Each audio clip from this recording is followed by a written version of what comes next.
दोस्तों, स्वागत है आपका जियोग्राफी की नेक्स्ट क्लास में। और अगला हमारा टॉपिक है चंद्रमा। तो चंद्रमा शुरू करते हैं। चंद्रमा की सतह एवं इसकी आंतरिक स्थिति का अध्ययन करने वाला विज्ञान सेलेनोलॉजी कहलाता है। चंद्रमा के अपने परिक्रमण पथ में पृथ्वी के निकटतम होने की स्थिति को उपभू कहा जाता है तथा दूरतम होने की स्थिति को अपभू कहा जाता है। चंद्रमा पृथ्वी की परिक्रमा लगभग 27 दिन 8 घंटे में पूरी करता है और इतने ही समय में अपने अक्ष पर भी एक घूर्णन करता है। अतः चंद्रमा का घूर्णन और परिक्रमण अवधि समान है। सी ऑफ ट्रैंक्विलिटी चंद्रमा का वह भाग है जो पृथ्वी से दिखाई नहीं देता। सूर्य के संदर्भ में चंद्रमा की परिक्रमा अवधि 29.53 दिन होती है। इस समय को एक चंद्रमास या साइनोडिक मास कहा जाता है। चंद्रमा का अपना कोई प्रकाश नहीं है, किंतु यह सूर्य के प्रकाश को परावर्तित करता है, जो कि पृथ्वी तक 1.3 सेकंड में पहुंचता है। चंद्रमा पर वायुमंडल का अभाव होने के कारण वहां ध्वनि सुनाई नहीं देती। चंद्रमा पर गुरुत्वाकर्षण का मान पृथ्वी के गुरुत्वाकर्षण का मात्र 1/6 होता है। चंद्रमा के रासायनिक संगठनों में मुख्यतः सिलिकॉन, लोहा, मैग्नीशियम है। नील आर्मस्ट्रांग एवं सर एडविन एड्रिल ने 21 जुलाई 1969 को चंद्रमा की सतह पर पहली बार कदम रखा था। ये अपोलो 11 नामक अंतरिक्ष यान के द्वारा गए थे। अब बात करते हैं पृथ्वी की गतियों के बारे में। घूर्णन गति और परिक्रमण गति। घूर्णन गति पृथ्वी अपने अक्ष पर पश्चिम से पूर्व की ओर चक्कर लगाती है, जिसके कारण दिन और रात होते हैं। पवन एवं समुद्री धाराओं की दिशा में परिवर्तन होते हैं एवं समुद्र में ज्वार भाटा आता है। पृथ्वी को अपने अक्ष पर एक चक्कर पूरा करने में 23 घंटे 56 मिनट 4.9 सेकंड लगते हैं। इसे नक्षत्र दिवस कहा जाता है। परिक्रमण गति पृथ्वी की परिक्रमा का मार्ग दीर्घवृत्तीय होने के कारण पृथ्वी और सूर्य के बीच की दूरी वर्ष भर एक समान नहीं रहती। अतः 3 जनवरी को सूर्य और पृथ्वी के बीच की दूरी अपेक्षाकृत कम, जो कि 1470 लाख किलोमीटर होती है, जिसे उपसौर कहा जाता है। जबकि 4 जुलाई को पृथ्वी और सूर्य के बीच की दूरी अपेक्षाकृत अधिक होती है, जो कि 1521 लाख किलोमीटर होती है। इसे अपसौर कहा जाता है। पृथ्वी की परिक्रमण गति के कारण निम्न प्रभाव देखे जा सकते हैं। कर्क और मकर रेखाओं का निर्धारण, सूर्य के किरणों का सीधा और तिरछा चमकना, वर्ष की अवधि का निर्धारण, ध्रुवों पर 6-6 मास के दिन और रात का होना, धरातल पर ताप वितरण में भिन्नता, दिन रात का छोटा और बड़ा होना, ऋतु में परिवर्तन होना, जलवायु कटिबंधों का निर्धारण। पृथ्वी का परिक्रमण समय 365 दिन 5 घंटे 48 मिनट और 45.51 सेकंड है। इस 5 घंटे 48 मिनट 45.51 सेकंड के कारण प्रत्येक 4 वर्ष में एक दिन की वृद्धि हो जाती है और उस वर्ष में 366 दिन होते हैं। इसे लीप वर्ष कहा जाता है। इसमें फरवरी के महीने में 29 दिन होते हैं। अब बात करते हैं संक्रांति या अयनांत के बारे में। संक्रांति वर्ष की वे तिथियां होती हैं जिनमें दिन और रात की लंबाई में अंतर सर्वाधिक होता है। कर्क संक्रांति और एक होती है मकर संक्रांति। पहले बात करते हैं कर्क संक्रांति के बारे में। कर्क संक्रांति या ग्रीष्म अयनांत 21 जून को सूर्य कर्क रेखा पर लंबवत चमकता है। परिणाम स्वरूप उत्तरी गोलार्ध में सबसे बड़ा दिन होता है और ग्रीष्म ऋतु होती है, जबकि दक्षिणी गोलार्ध में इस समय सूर्य तिरछा चमकता है। इससे यहाँ पर रातें बड़ी और दिन छोटा होता है और गर्मी कम होने से जाड़े की ऋतु होती है।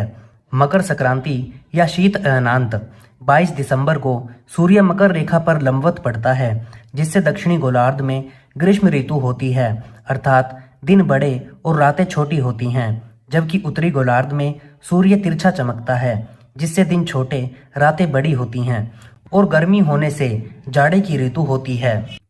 विषुव विषुव पृथ्वी की वह स्थिति है जब सूर्य की किरणें भूमध्य रेखा पर लंबवत चमकती हैं, जिससे कि दिन और रात बराबर होते हैं। ये साल में 2 बार होते हैं। बसंत विषुव 21 मार्च को और शरद विषुव 23 सितंबर को होता है। चंद्रकलाएं चंद्रकलाएं बढ़ते हुए चांद को शुक्ल पक्ष कहा जाता है और घटते हुए चांद को कृष्ण पक्ष कहा जाता है।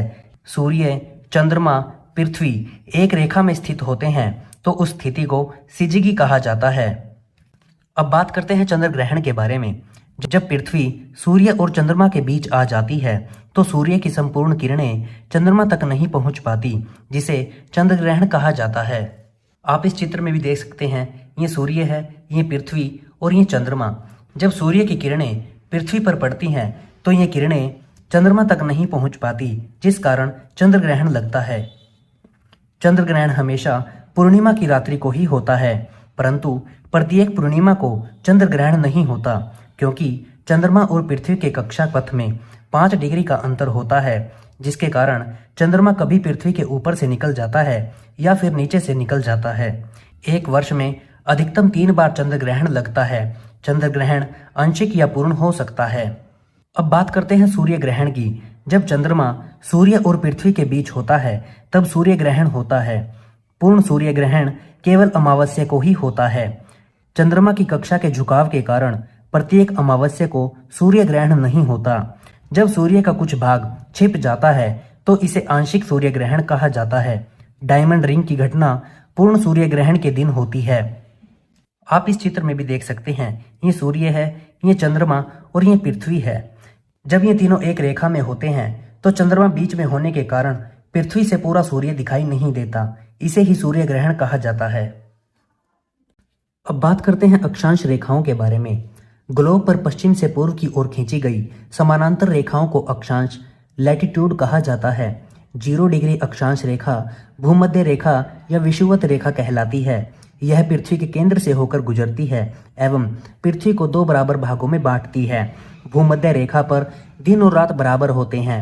1 डिग्री अक्षांश में 111 किलोमीटर होते हैं।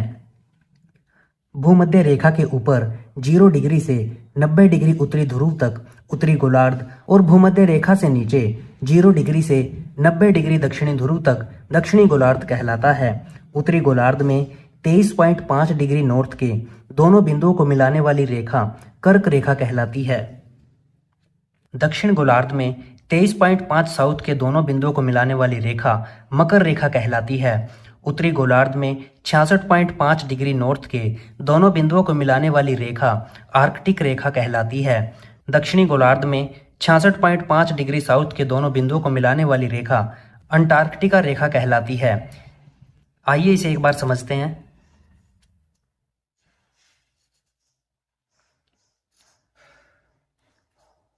जीरो डिग्री भूमध्य रेखा, 23.5 डिग्री नॉर्थ